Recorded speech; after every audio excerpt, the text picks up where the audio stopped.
别人打野都还在3天饿9顿，贝子林中收获巨大蛋白质，吃着鲜嫩多汁的烤鱼，搭配蔬菜，吃着满嘴的兰花，富含葡萄糖的秋海棠，高蛋白质爆浆幼虫只能当开胃菜。厄瓜多尔，这里是世界上最长山脉所在地，还有着世界上最大的森林亚马逊，这里每年拥有100多万人来体验，迷失在这里也是司空见惯。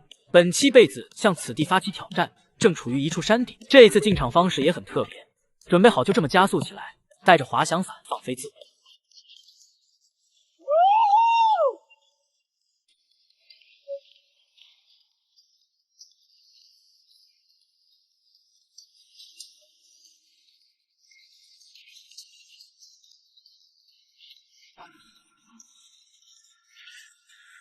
之后降落一处到处是水的草丛，快速脱下降落伞，径直往山下走去。一会功夫，来到林木边缘，贝子休息片刻，顺便欣赏这美丽风景。之后继续往下，随着越发往前，草地变成灌木。继续走了一会，进入到处苔藓覆盖的林木中。这里湿度高的吓人，周边都是湿漉漉一片，而且还有大雾穿过无比密集植被，没一会就湿漉漉。期间还抓到一只奇怪的东西，看起来像蛇，实际上是一只没腿的蜥蜴。它的身体有毒，是不能吃了，有点可惜，就这么放生。之后继续往斜坡走下，在这里什么奇怪东西都有，比如这个大蘑菇，如果不慎吃下去，那估计就能开席。这种环境下，丛林知识还是很重要。离开这边，继续穿过纵横交错的植被，滑落一段斜坡，直达谷底。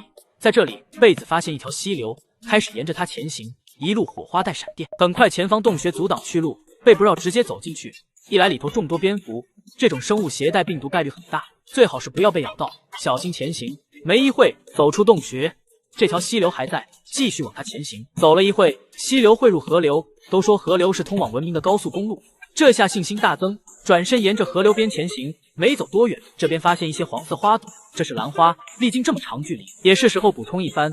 一朵朵直接塞进去自己嘴巴，爽脆甘甜。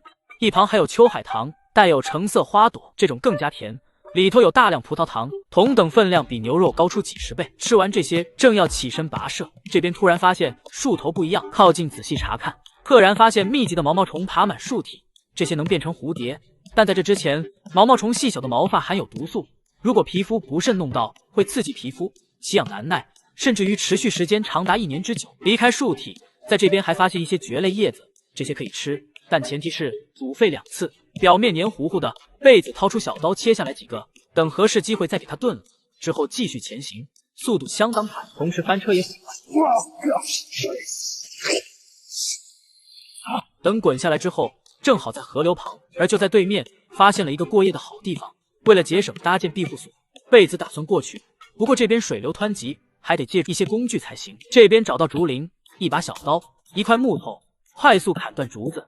长长的竹子搞了2根，接着在附近收集藤蔓，搞了些劈成2半的竹子和木头，给它绑在2根竹子之间，就这样隔一段距离绑一根。经过一番努力，一把梯子就有了。带着梯子来到狭窄区域，慢慢放开梯子。要命的是，梯子直接散架了，计划泡汤过不去，对面只能留在原地。艰难的是管间很冷，没庇护所和篝火，坐在这边思考一番之后，起身来到开阔之地，收集大量干草。等返回林中，开始下起雨。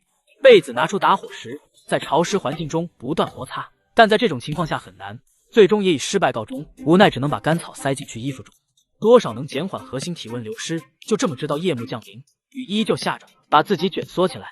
等到隔天清晨，贝子起身继续前行，加快脚步，让身体暖和起来。等进入河流之后，沿着它行走，在这里发现河边一棵树木，前方道路比较不好走，对面好一些。这会直接跳过去，抓住树干，顶着表面湿滑，爬到树上之后下来树木，继续往下走。镜头一转，这回进入到一片山谷，河流变成小溪流。这天不知道前行多久，再次下起雨，索性在这里冲个澡，洗去一天疲惫。之后继续在山谷中前行，期间还发现一些奇特的生物，比如这只竹节虫，像是一根枝干，又或者是这只蟋蟀，长得和鸟类大小差不多，相当震撼。其腿部的尖刺让贝子无从下口，想想还是算了。接下来还找到一只蜘蛛，作为蛋白质也不合适，毕竟这是有毒的。一圈下来没找到下口的蛋白质，继续翻箱倒柜，在腐烂木头发现巨大爆浆幼虫，这一下可以补充一番。收集了几只在手上，先来个祖传的掐头去尾，接着就这么送入口中，入口就感受爆浆的爽感，就是吃的贝子表情管理不太到位。完事继续前行，走到溪流中比较深地带，对此贝子很有想法。先是进入到林中，照凹一些木板，给它削一削处理一下，接着两端弄个凹槽，找到林中棕榈，其叶片中有长纤维，很适合制作绳子，取来一根，给它掰裂开来，再从中抽出纤维，快速编织成结实绳子，给它绑在木板上，这样一把弓就制作完成。再找来笔直的枝干，一头削尖，有了工具开始抓鱼，进入水中寻找。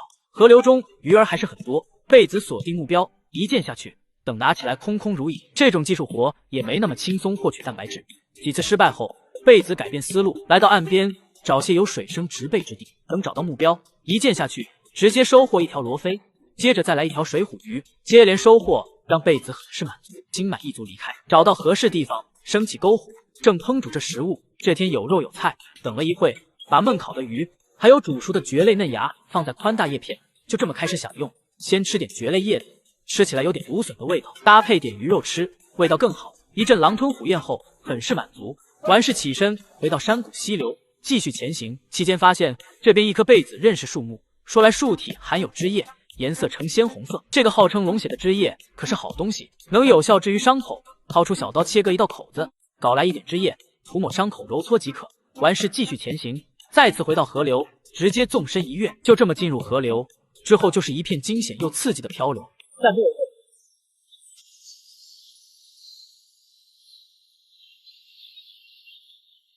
这种很危险，实际上一点都不安全的行为，就连贝子都有点慌。找到机会赶忙上岸，沿着岸边前行。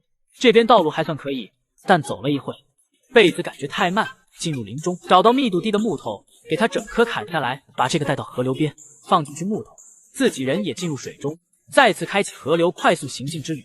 一开始还比较顺利，但随着浪花变大，贝子也是死死抓着木头，危险性很大，但行进速度也很快。